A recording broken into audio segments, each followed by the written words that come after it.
कशी लागली युद्ध खेळायला खाली?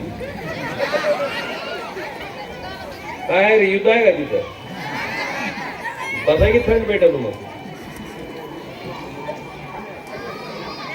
राजे शिवछत्रपती युवा ग्रुपच्या माध्यमातून येणाऱ्या शिवजयंतीच्या निमित्तानं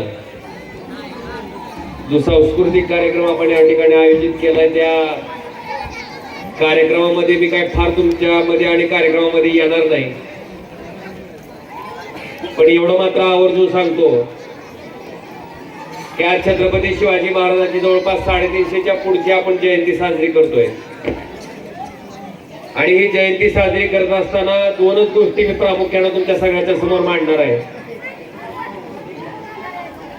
छत्रपती शिवाजी महाराजांच्या बरोबर जे मावळे होते, त्या मावळ्यामध्ये आज सुद्धा तानाजी मालुसरे, बाजी प्रभू देशपांडे त्यांचं जर नाव घेतलं तर आपण आदरानं घेतो. आणि खंडोजी खोपडे म्हणलं तर, सूर्याजी पिसाळ म्हणलं तर, म्हणजे 350 वर्षापूर्वी झालेली गद्दारीचा डाग आज सुद्धा पुसून टाकला जाऊ शकत नाही.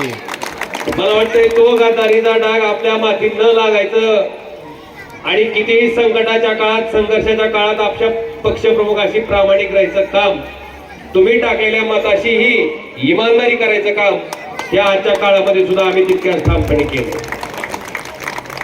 आज ही जयंती साजरी करत असताना तरुण युवा पिढीला माझं इतकंच सांगणं आहे की आज आपण जर 16 वर्षाची, 17 वर्षाची, 18 वर्षाची पोरं जर बघितली तर त्या पोरांना माझं इतकंच म्हणणं आहे की छत्रपती शिवाजी महाराज की म्हणल्याच्या नंतर आपसुकच आपल्या तोंडातून जय येते. शिवाजी महाराजांचं नाव उच्चारल्याच्या नंतर आपल्याला एक अभिमान, स्वाभिमान आपल्या मनात जागा होतो. त्या छत्रपती शिवाजी महाराजांनी वयाच्या 16व्या वर्षी रायरेश्वरावर स्वराज्य स्थापनेची शपथ घेतली होती. माहिती आहे का ही? आपण काय करतो 16व्या वर्षी? बाबांनो, ह्या महापुरुषाच्या जयंत्या फक्त साजऱ्या करण्यासाठी नाही, त्यांनी त्यांचं आयुष्य ज्या पद्धतीनं स्वराज्यासाठी खर्ची घातलं, त्याच पद्धतीनं त्यांच्या आयुष्यातला एक जरी गुण आपण आपल्या आयुष्यात आणू शकलो तर खऱ्या अर्थानं आपण छत्रपती शिवाजी महाराजांची जयंती साजरी केल्याचं समाधान प्रत्येकाला त्या ठिकाणी लाभल्याशिवाय राहणार नाही. आज तुमच्या मंडळाला सुद्धा मी आवाहन करणार आहे, काय म्हणतो बरं का, जरा थोडं तुझं जरा आकार वेगळा दिसायला लागले. ही बी काय कामाचं नाही.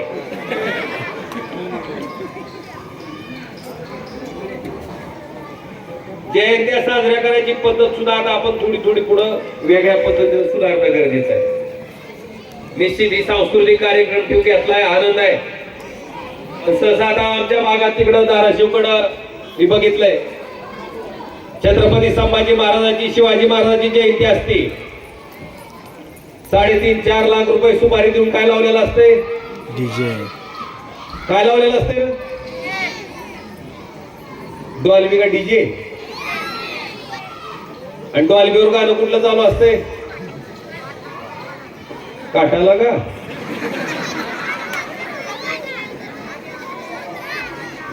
माग शिवाजी महाराजांची प्रतिमा ठेवली आहे, मध्ये डॉल्बी आहे आणि पुढं गाणं झगा. काय अपमान आहे का सन्मान आहे महाराजांचा? पोरांनो, किमान तुमच्या पिढीनं तर सुधारलं पाहिजे. माझं स्पष्ट म्हणणं आहे की 2.5 लाखाची, 3 लाखाची, 4 लाखाची सुपारी देऊन डॉल्बी लावण्यापेक्षा तेवढे 4 लाख रुपये एखाद्या गरीब विद्यार्थी आहे, आम्ही आमच्याकडून उदाहरण सांगतो, मी स्वतःवरून, मी कधी जयंतीची वर्गणी पाठवत नाही बरं का. लय नाराज होती ती माझ्यावर, लय आनंद ती मला कुठून बसती ती. मला माहिती आहे डॉल्बी लावून नाचणार आहे ती, पण पुन्हा असं त्याचा आई बाबा आम्हाला काय म्हणतो जोडणं सांगते ती. मी देत नाही. आम्ही काय केलं, मी असं आमदार कैलास पाटील, आम्ही काय केलं, ज्यावेळेस नीटच्या परीक्षेचा निकाल लागला, जवळपास 20 मुलं होती, 20 की त्याच्या आई एका ठिकाणी दुसऱ्याच्या घरी धुणं भांडं करायला जायची, एका पोराचा वडील भेळचा गाडा चालवायचा. बाबांनो अशी 20 लेकरं काढली ज्याच्याकडं 1 लाख रुपयाची परीक्षेची फीस असती ऍडमिशन घेण्यासाठी MBBS ला, ती सुद्धा द्यायची ऐपत नव्हती. अशी 20 लेकरं काढली आणि अशा 20 लाख लेकराची 20 लाख रुपये फीस आम्ही त्या ठिकाणी भरली या जयंतीला वर्ग देण्यापेक्षा. परिणाम काय झाला? आज 20 लेकरं डॉक्टर झाली. त्याला सामाजिक बांधिलकी राहील का नाही हो? आणि मला वाटतं खऱ्या अर्थानं छत्रपती शिवाजी महाराजांची जयंती साजरी करायचं काम आणि त्याचं मिळणारं समाधान, मला वाटतं ती 20 लेकरं ज्या दिवशी डॉक्टरहून बाहेर पडते त्यावेळेस ह्या गरीबाच्या लेकरांना डॉक्टरकी करण्यासाठी जी मदत आपल्या माध्यमातून झाली, मला वाटतं त्याच्यातून मिळणारं समाधान डीजेच्या डॉल्बी पुढे नाचणाऱ्या समाधानापेक्षा कितीतरी अधिक. पोराली पटत नाही, खालची पण जास्ती लोक. पण बाबांनो ही पटावं लागणार आहे माणसानं, राजकीय नेतृत्वानं. आता राजकीय माणसावर तर बोलायचं लय अवघड झाले.